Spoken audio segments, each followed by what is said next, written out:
भारतीय समाजसेवा संस्था महाराष्ट्र राज्य अध्यक्ष सुरतान पावरा यांच्या खामखेडा गोशाळेला भेट, शेड टाकीसाठी मदतीचे आश्वासन। कामानिमित्त खामगाव येथे आले असता भारतीय समाजसेवा संस्था महाराष्ट्र राज्य अध्यक्ष माननीय सुरतान पावरा साहेब यांनी चैतन्य दीपक बिलट बाबा मंडळ खामखेडा संचलित भूपेशभाई पटेल गोशाळाला सदिच्छा भेट दिली। गोशाळेत गोसेवक श्री जगन्नाथ दगडू डेगरे यांच्या हस्ते पुष्पगुच्छ व शाल श्रीफळ देऊन स्वागत करण्यात आले।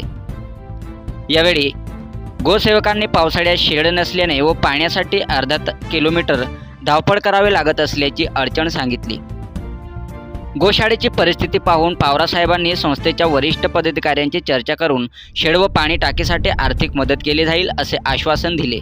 यावर डेगरे परिवारांतर्फे पावरासाहेबांचे आभार मानून गोसेवा अविरत सुरू करण्याचे आश्वासन ठेवण्यात आले। सातपुडा न्यूज वाहिनी, नंदुरबार।